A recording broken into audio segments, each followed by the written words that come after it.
Hi, this is a professional development session for using the flipped classroom approach in an ESL class.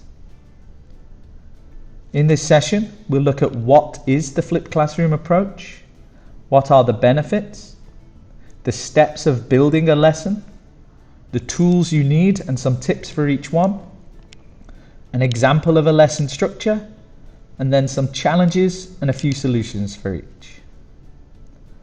Here's a nice quote to start it. The flipped classroom is a pedagogical model where learning content is presented by individual online instructions prior to an in-class meeting, and face-to-face in-class time can be used for the interactive group learning tasks and active learning. These diagrams might help. The traditional classroom, we have a classroom lecture, which is in green here, so you have maybe this staging, but 20 minutes of presentation, 20 minutes of practice, 10 minutes of production. Then you would set them homework for 20-30 minutes, which is more practice of what you've been doing in the class.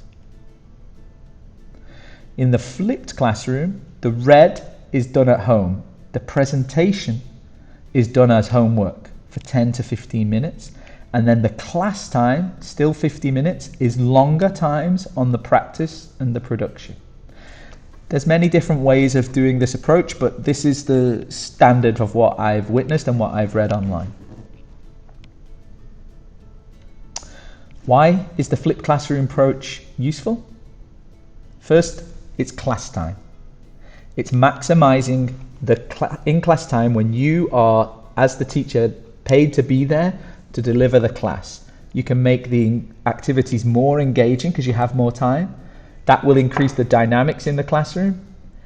And research has shown that it can help with attendance and punctuality. When a student walks into a teacher standing at the front talking to the students, they apologize and sit down. When a student walks into an activity where they have to get integrated into another group doing the activity, then they feel like they've missed out. So they can, over time, this can increase your attendance and punctuality. For the learner, it increases their autonomy. It gives them more emphasis of what they're doing at home in their own time, not just completing the task as Mr. So-and-so told them to. They're actually doing the learning themselves there. Then in the class, they get more one-to-one teacher support. They feel like they're not interrupting everyone. The peer support that often happens in the classroom can now start to happen outside the class because they'll be watching it at a similar time and they can message them and try to get some support. For cognitive overload, it can help to prevent this. Now this would need another PD, but research has shown that for Bloom's taxonomy, the bottom two levels here, the understanding and the remembering, these are now starting to happen at home. So that when they come to the class, they don't have to go through all these levels through the class. They only have to do the top four. The bottom two have been done already. For the weaker learners, these bottom two take a little longer, so they get more time if they need it at home to do those two. For the activities, more time, you can do more variety. You can gamify them more easily. You can spend more time doing an error correction activity. These tend to get ignored, but they can be really beneficial. You can do more group-based activities and build the social relationships in the class, encourage more language production. And then hand in hand with that, you get the 21st century learning skills, things like collaboration, leadership, communication, research. These things can start being put into activities because you just have a little bit more time to set them up and build the confidence. For e-learning, this requires some skills built during the pandemic. Flipped classroom has actually been around for a long, long time. I think some people think it's from the 90s even in Harvard, but we've changed. We're now doing online learning. We're now doing hybrid learning. We've got a lot more technical skills for the learner and the teacher. These are things we should be using to the most in the examples of the flipped classroom approach. And then the teacher themselves. You would have more time in the class to give a closer assessment of learner understanding. If you make a video of your language presentation, you can actually watch it back and reflect on your own delivery. Could you adjust it in any way? Could you improve it? Could you add to it? And then of course you get options to try to be more creative with the activities you're setting in the classroom. So all in all, these are the benefits of the flipped classroom approach. The steps you need for building this approach. First, find the video on YouTube and write it on the whiteboard. Then when the students come to class, get them to watch the video again. After the video, repeat the presentation that you already made on the video. Then you need to do some practice activities on the LMS, and then finish the class by asking them to write 3 sentences in the target language. That's a joke. That's not the steps. That's wasting the time and just adding to your own workload unnecessarily. That's not what we're asking to do. Step 1 is to curate your video. I would advise making your own, personalize it. You know your learners, they know your voice, make your own. But if you want to source one, find a suitable one on YouTube and share it with the learners. Most of the ones I tend to find on YouTube are 30 minutes, one person stood in front of a whiteboard.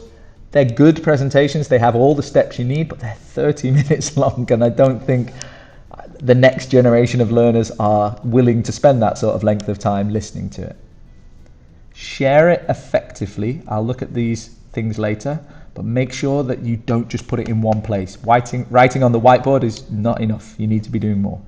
Get the students to buy into this approach. It's going to be different for them. They're not going to be used to it. They expect you as a teacher to be showing them these things. So get them to be comfortable doing this approach. Step 2. This is in the class. Don't watch the video again. You've set that. That should have been done. The first task needs to be engaging, getting everyone involved in the class, and you need to see, did they understand it? Step 3.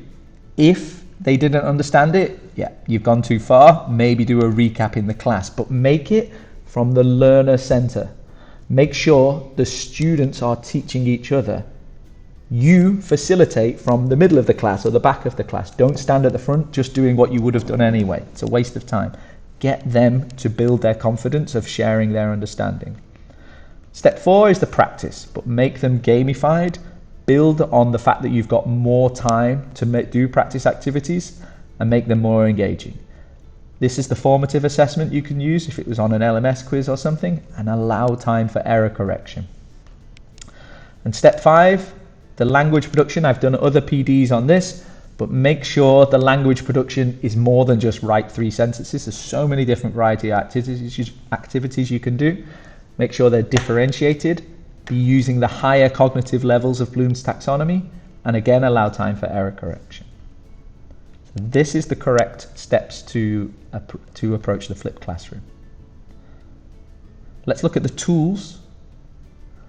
So first of all, you need to make a video. Now, like I said, you can source it from YouTube, but if you're making your own, use some film editing software like Screencast-O-Matic or Filmora. There's many others, but these are the ones I would use. And make sure you have a decent enough headset and microphone. The laptop microphone is not good enough. Again, I've got a PD on elsewhere on my channel that if you want to watch that, it shows you about making videos and YouTube channels. Aim for 5 to 10 minutes long. Any longer than that and the students lose interest. Make sure the audio is clear. Include a webcam. Now I like to put a little video on here. I've seen the research that shows that you engage more when you can see the person speaking and their body language. And try to keep continuous speech. Don't leave gaps. You can leave a pause for thinking, but don't leave a 1-minute gap where nothing is happening. The students need to be engaged throughout. For the presentation, you can use PowerPoint, Prezi, good old whiteboard behind you, OneNote, Canva. These are the ones I've seen being used very effectively by teachers. My advice is to make a long version and a short version. Make the long version, but trim it down to the short version. I'm not saying make 2. In the short version, if it's grammar, you should always include form, meaning, and use. And for the long version, add pronunciation, examples, common errors, things like this. Keep a common context, should be personalized so that the students can see how it builds as a language point throughout the video. Use color and font, bolding, italics, tables, everything to make it more understandable. and then build the slides. So I make these slides in one, and then I just go back and delete the sections that are not necessary. For sharing a video, you should use YouTube, but you can also use Microsoft Stream. Blackboard doesn't really have the storage to keep massive videos on there. YouTube has a huge amount of storage, but you might not be confident to feel that you want to put yourself out there for the world. So if you set your video as unlisted, again, this is on another PD, then you don't need to be out there for everyone else, just for your learners. Microsoft Stream is available on the Office 365. I haven't done a PD on that, but I can do one later. But that is a good way to keep it within ADVETI. But if you're sharing it on a phone that maybe isn't logged in using ADVETI, then it's a little more harder for them to get access to the stream videos. When you share it, don't just write it on the board. Make sure you email it, put it on the Blackboard course, embed it in there, use WhatsApp Web. There's another PD on that if you want, or Microsoft Teams. There's so many different ways. Try all the different ways. Just get comfortable with sharing it this way. And remind them. Don't just set it once. Remind them to encourage them to do it. Once this becomes part of your learning approach, then they'll get used to watching the videos. And then there's other things. Again, these need more PDs, but there's Edpuzzle, which is great for putting a targeted question at a certain point in a video. That's an excellent tool. Padlet, you can put the video link on there and then encourage students to post examples of the language so that you can see whether they're doing it, and you can actually provide feedback before. And then Flipgrid is a bit like Padlet, but it's videos, so students can actually share an audio file of them using the target language if you wanted.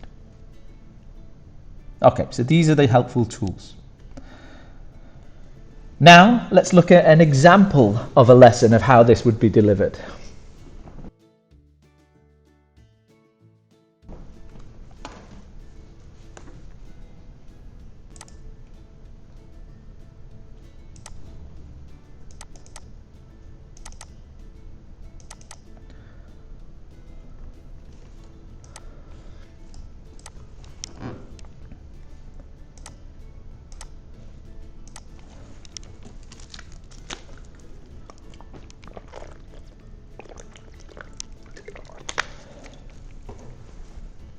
Okay, so the example will be teaching the grammar tense, past continuous.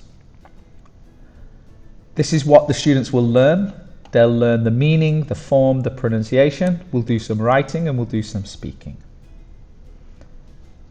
For homework, I'm setting these videos. I have a short version and I have a long version of the grammar past continuous. I would share these on WhatsApp, I would put them on Blackboard, and I'd probably stick it in an email to them too. So we're going to begin the class by talking about how did you get to college today? Just to get examples and get them thinking about the topic. Then I'm going to tell them a story. I was actually late for work this morning. They're going to listen and write down anything they hear, just the keywords, and they can stop me to ask questions. My story is simply that I left to come early to work today, but I spilt a coffee on me. I was wearing white, but now I had to go home and change to grey because I put coffee all down myself. Then when I got home, I accidentally left the dog outside, and I had to drive around my village trying to find my dog. This is called a dictogloss, because they will listen to the story again, ask questions if they need, discuss the story with their group, and then retell the story. These are the stages. Here's the text I would show them after all those stages. And as you can see, it has examples of past continuous all the way through it. Now the idea is that as they go through these stages, they're not listening for past continuous. They're listening for my story. It's personalized. It's something they can relate to. They can ask me questions because they know me. But what I'm trying to hear is, are they using the past continuous where it's necessary for the actions that continued over a longer time in the past? Then you can highlight the text on the board so they can compare it. So at this point they've done listening, they've done writing and speaking, and now they're doing reading. So they're using all the skills. and then you can highlight the past continuous to them. So that's a good engaging activity to get them interested. It's personalized and it's not that challenging really. Then you might want to recap if necessary using one example, but get the peers to do it to each other. One student at the front or in their groups that they used for the activity. And they need to talk about meaning, form, pronunciation. You monitor to check whether they've got it. Then you'd go into practice, a Kahoot, a quizzes, something like that. You might want to do some formative assessment on Blackboard. So you set them an activity. Then you've got 20-15 minutes left to do a really good production activity. I've always liked alibi as an activity for past continuous. This one is somebody stole my favorite teddy. You don't have to choose anything as embarrassing as that. But it got stolen from the classroom yesterday. And you need to choose a few students that need to defend themselves. They're the suspects to say what they were doing 3 p.m. till 5 p.m. They need to go outside the room and come up with where they went, who they saw, what they were wearing, what the weather was like, everything. Group 2 are in the classroom. They're the policemen basically. They need to think of the questions. So you've got one group that's thinking of the ideas and one group that's thinking of the questions. Then you bring them together and it's a really fun 10 to 15 minute activity of asking each other questions, and they should be using the past continuous. What were you doing at 3 p.m.? Where did you go? They'll switch to the past simple if they need it, but that's the effective use of the language that we're trying to teach them here.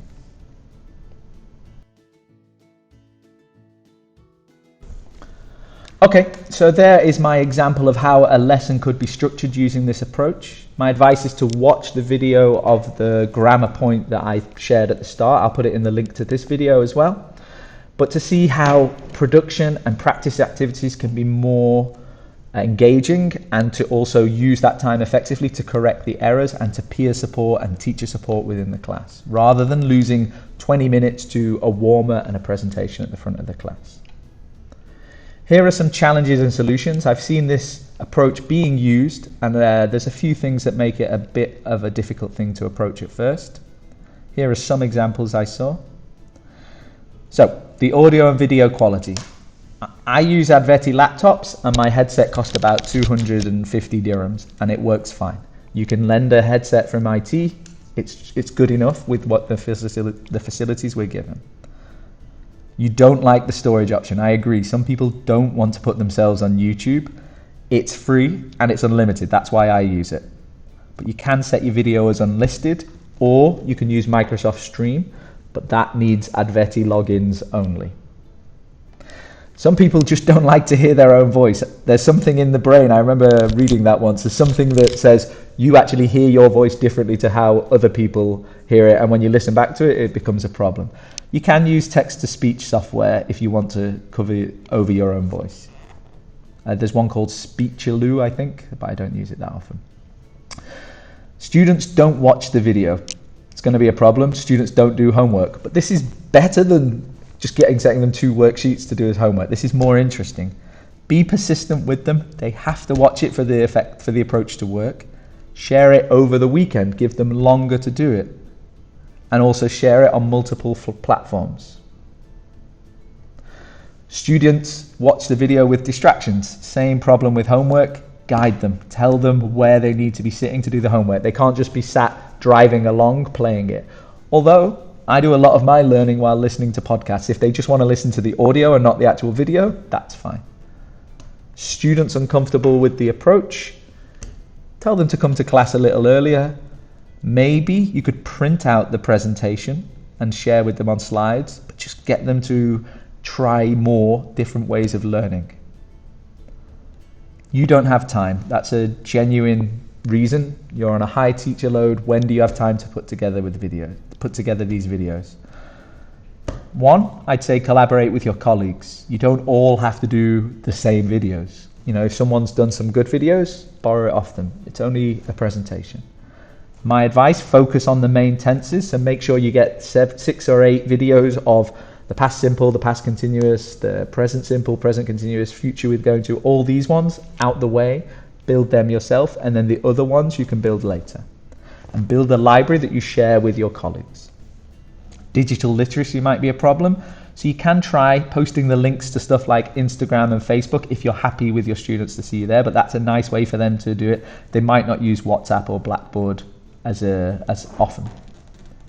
And then the classroom format doesn't change. This is an issue. So they set the video, the students did the video, but because they're back in the classroom, the learners just get used to listening to the teacher, and the teacher just goes back to the front of the classroom, and it's the same approach. Maybe, because this isn't every class, this is once, twice a week. Maybe change the location for that flipped class. Say, right, I'm setting you a video, we're going to sit in the auditorium, we're going to a library breakout room, we're going to swap with another teacher, going to sit outside if the weather's nice enough, and do the flipped class somewhere else so that they really feel this is a different approach. And then over time, it might become more comfortable for them. My main advice is give it a go. Don't just sit there and think someone else might give it. Try it for yourself and see if the learners respond to your new approach. Okay, thank you very much. Here is some of the examples of the reading that I did so that to inform this presentation.